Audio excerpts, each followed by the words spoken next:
Hello বন্ধুরা, তোমরা সবাই কেমন আছো? আমরা সবাই খুব ভালো আছি, আশা করি তোমরাও সবাই ভালো আছো। প্রচণ্ড শীত পড়েছে, আর পৌষ মাস প্রায় দেখো প্রায় যাওয়ার টাইম হয়ে গেল। এখন এই পৌষ মাসে তো পিঠেগুলি খেতে হয়, আমরা সবাই জানি, আমার খেতে বেশ ভালো লাগে ঠান্ডার মধ্যে। দেখো আজকে আমি পুলি পিঠে বানাবো। প্রথমে আমি নারকেলটা ফাটিয়ে নিলাম, ফাটিয়ে জলটা বের করলাম। এখন দেখো আমি নারকেলটা সুন্দর করে কুড়ে নিচ্ছি।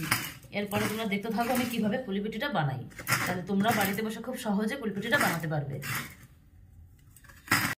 এবার আমি একটু সুজি নিয়ে নিচ্ছি, কিছুটা সুজি নিয়ে আমি একটুখানি কড়াইতে একটু গরম করে ভেজে নিচ্ছি, মানে একটু ভাজা ভাজা করে নিচ্ছি।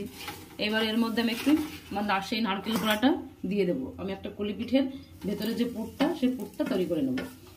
পুরো নারকেলটা আমি দিয়ে দিলাম, আর এর মধ্যে একটু আমি এলাচ দিয়ে দেবো, যাতে এলাচের একটা সুন্দর গন্ধ বেরিয়ে আসে, সেটা খেতে খুব টেস্টি হবে। দিয়ে দিলাম। এবার দেখো নারকেলটা সুজিটা ভালো করে একটু ভাজা ভাজা করে নিলাম, ভাজা ভাজা করে নিচ্ছি। দেখো এইবার এর মধ্যে দেখো একটু ভাজা ভাজা হয়ে গেলে, একটু মেশানো হয়ে গেছে।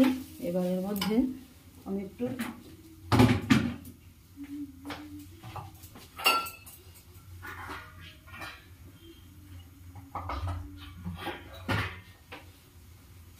এর মধ্যে আমি কিছুটা জল দিয়ে দিলাম, অল্প একটু জল দিয়ে দিলাম, না হলে সুজিটা কড়ার নিচে লেগে যাবে। জল দিয়ে দিলাম। এইবার আমি এর মধ্যে ঘরে ছিল তাই আমি পরিমাণ মতো চিনিটা দিয়ে দিলাম। এরকম আস্তে আস্তে একটা পুর তৈরি করে নিতে হবে। চিনিটা থেকে জল ছাড়বে, আর এই নারকেলটা সুজিটা একটু মিশে মাখামাখো টাইপের হবে, যেটা খেতে খুব টেস্টি হয়। এটা অল্প আঁচে করতে হবে, আগুনের আঁচটা কমিয়ে দিতে হবে, না হলে কিন্তু নিচে আগুনের আঁচটা কমিয়ে দিলাম। আর একটু সামান্য পরিমাণ আর একটু জল দেব।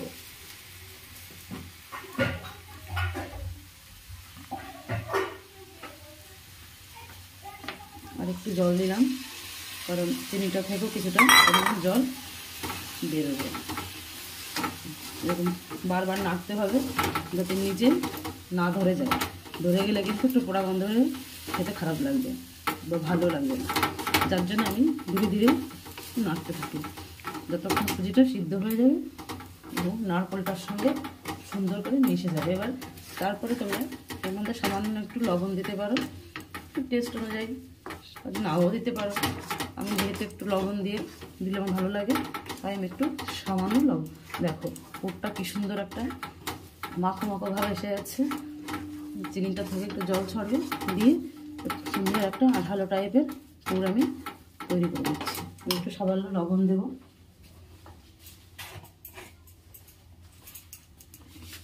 একদমই সামান্য, যাতে টেস্টটা বজায় থাকে।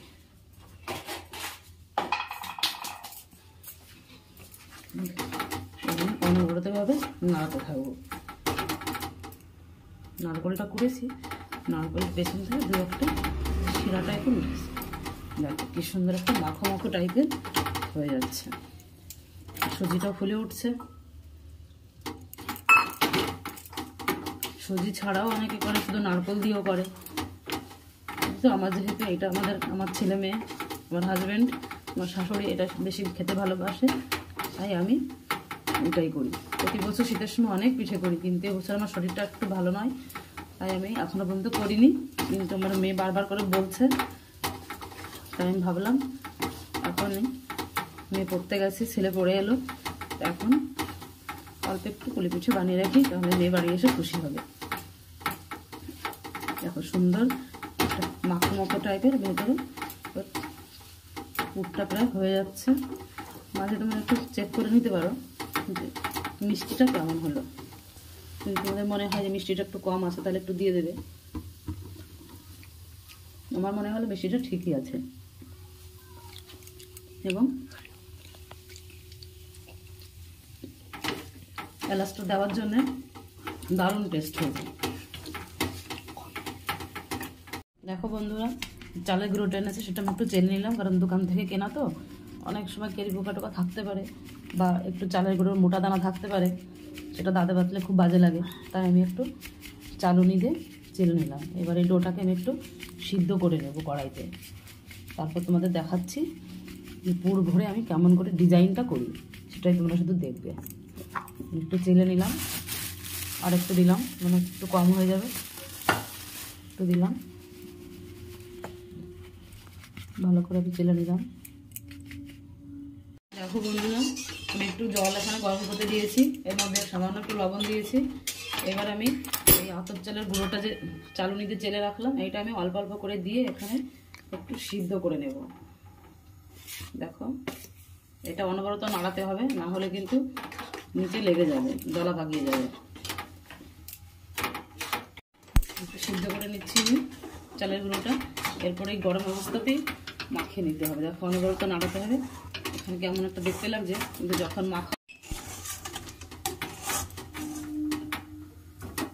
দেখো বন্ধুরা, সেই গরম জলে যে সিদ্ধ করে নিচ্ছিলাম, সেই গরম অবস্থায় কড়াই থেকে আমি নামিয়ে দিয়েছি, সিদ্ধ হয়ে গেছে। এবার এটা না একটু একটু করে চালের গুঁড়ো দিয়ে সুন্দর করে মাখিয়ে নিতে হবে, আটা মাখানোর মতো, যতক্ষণ মানে এই মিহি একদম মাখাতে মাখাতে এটা মিহি হয়ে যাবে। আর এটা গরম অবস্থাতেই মাখাতে হবে, না হলে দলা পাকিয়ে যাবে। ঠান্ডা হয়ে গেলে কিন্তু এটা আর অতটা মিহি হবে না। দেখো, হাতে প্রচণ্ড গরম লাগছে, তবু কিছু করার নেই। দেখো, একটু একটু করে চালের গুঁড়ো দিয়ে আমি এটা পুরো মাখিয়ে নিচ্ছি, একটা সুন্দর একটা ডো তৈরি করে নেব। একটু গরম লাগছে, দেখো অল্প অল্প করে একটু চালের গুঁড়ো দিই, নাহলে হাতে লেগে যাচ্ছে। একটা মিহি ডো, এরকম লুচি বানানো যেমন একটা মিহি ডো করা হয়, সেরকম একটা মিহি ডো এখানে করে নিতে হবে। দেখো, হাতে প্রচুর লেগে যাচ্ছে, তবু কি করা যাবে। দেখো, ডোটা কতটা শক্ত হয়ে যাচ্ছে আস্তে আস্তে মাখাতে মাখাতে। এটা যতটাই সুন্দর হবে মাখানো, ততটা পিঠেগুলো পিঠে দেখতে সুন্দর হবে। দেখো কতটা কতটা হয়ে গেছে। দেখো বন্ধুরা, আমি সেই ডোটাকে মিহি করে মাখিয়ে নিয়েছি। এবার দেখো, অনেকে এটা বেলুন পিঁড়িতে বেলেও নেয়, আমার বেলুন পিঁড়িতে লোক নেই, আমি একা একা করি বলে আমি এখন ছোটো ছোটো লেচির মতো কেটে বাটি মতো করে নিচ্ছি। এইবার এর মধ্যে আমি যে পুরটা তৈরি করেছি, পুরটা দিয়ে দিলাম, একটু চামচে করে দিয়ে দিলাম। এবার দেখো আমি ডিজাইনটা কেমন করি। এবার একটু চেপে চেপে মুখটাকে আটকে দিলাম। এই দেখো, এখানে একটু সুন্দর প্লেন করে নিলাম, যতটা সুন্দর করা যায়, দেখতে বেশ ভালো লাগবে। এবার দেখো, আমি এখান থেকে সরু সরু করে ডিজাইন করব। আমার ঠাকুমা খুব ভালো ডিজাইন করতো, সেখান থেকে আমিও একটু একটু করে শিখেছি। দেখো কি সুন্দর সাইডগুলো মুড়ে মুড়ে ডিজাইন করে দিচ্ছি। এটা দেখতে কতটা সুন্দর হবে তোমরা সেটাই দেখবে, যখন সবগুলো বানানো হবে তোমাদেরকে দেখাবো। দেখো কতটা সুন্দর দেখতে হয়েছে। দেখো, এরকমভাবে আমি আরও দুটো করে নিলাম। হাতে লেগে যাচ্ছে বলে আমি একটু চালের গুঁড়ো হাতে মাখিয়ে নিলাম। এরকম ছোটো ছোটো করে ডো করে নিয়ে, আমার মনে হয় ডোতে তাড়াতাড়ি হয়ে যায়, কারণ বেলুন পিঁড়িতে লেচি বেলতে গেলে আরেকজন লোকের দরকার হয়, একা একা তো হয় না, আমি একা একা যেহেতু, তাই আমি এরকম ছোটো ছোটো করে লেচি করে করে দেখো বাটির মধ্যে করে নিয়েছি। এবার যে পুরটা আমি বানিয়েছি, এই পুরটা ভেতরে দিয়ে দিলাম। দেখো, দিয়ে এভাবে আমি মুখটা আটকে দিলাম। দেখো, দেখতে শুধু দেখবে, দেখতে কতটা সুন্দর হয়। দেখো, তারপরে দুটো তোমাদের দেখালাম, এইভাবে আমি সব কটা এভাবে করে নেব। দেখো, আমি সাইডগুলো মুড়িয়ে মুড়িয়ে এরকমভাবে আমার ছেলেকে আমি কচ্ছপ করে দিই, কচ্ছপ বানাই, তারপরে সিঙ্গাড়ার মতো ডিজাইন করি, পুতুলের মতো করি, যে যেমন আকার করতে পারে। দেখো কতটা সুন্দর হয়েছে। এটা সিদ্ধ করলে খেতেও দারুণ টেস্ট হয়, এটা ময়দা দিয়েও করা যায়। দেখো, আমার অলরেডি দুটো হয়ে গেছে। দেখো, আর একটা লেচি নিয়ে নিলাম, হাতে লেগে যাচ্ছে বলে আমি একটু চালের গুঁড়ো মাখিয়ে নিলাম। দেখো, ময়দা দিয়ে করলে ভালো হয়, কিন্তু ময়দা তো নরম, পিঠেগুলো একটু নেতিয়ে পড়ে। আর যেহেতু এই শীতের সময় চালের গুঁড়োটাই আমাদের বেশি ভালো লাগে, এটা তো সবসময় বানানো হয় না, পৌষ মাস মানেই চালের গুঁড়োর পিঠে পুলি। দেখো, ছোটো আমি বাটি করে নিলাম, আর একটা তোমাদের আমি কি দেখালাম। এই দেখো, ডোটা ঢুকে নিলাম। আমার ছেলে বলছে ডোটা মা খুব টেস্ট হয়েছে। দেখো বন্ধুরা, আমি তোমাদের তিনটে করে দেখালাম। এরপরে আমি সবগুলো বানিয়ে আবার তোমাদের দেখাচ্ছি। দেখো ডিজাইনটা কতটা সুন্দর হয়েছে এবং দেখতে কতটা সুন্দর হয়েছে। দেখো আমি বিভিন্ন আকারের বানাবো, আমার ছেলেও বানাবে, তাই বসে আছে। দেখো আমি সাইডগুলো পুরো সুন্দর করে করে বিনুনির মতো ডিজাইন করে দিচ্ছি। দেখো দেখো কতটা সুন্দর দেখতে হয়। সবগুলো বানাই, তারপর দেখাবো তোমাদের। দেখো কি দারুণ দেখতে হয়েছে। দেখো বন্ধুরা, আমি এখন কতগুলো পুলি পিঠে বানিয়ে ফেলেছি। তোমাদেরকে আমি 3টে করে দেখিয়েছিলাম, আমার ছেলে ওই পাশের কচ্ছপটা আর এইটা করেছে। দেখো কত সুন্দর ডিজাইনগুলো হয়েছে। এরপর আমরা সিদ্ধ করে তোমাদের দেখাচ্ছি যে সিদ্ধ করে কেমন দেখা যায়, তারপরে খেতে কতটা টেস্টি হয়। দেখো বন্ধুরা, আমি পুলি পিঠে কীভাবে সিদ্ধ করি। দেখো এইভাবে আমি ডিশটা জল দিয়ে নিয়েছি, জলটা ফুটে উঠেছে। এবার আমি পিঠেগুলো কিছুটা পিঠে আমি এখানে দিয়ে দিলাম। এবার আমি এটাতে ঢেকে দেবো, এবার সিদ্ধ হয়ে যাবে।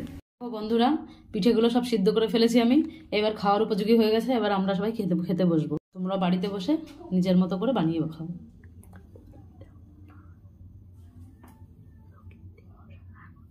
এবং বাড়িতে লোকজন আসলে তোমরা এটা বানিয়ে খাওয়াতেই পারো।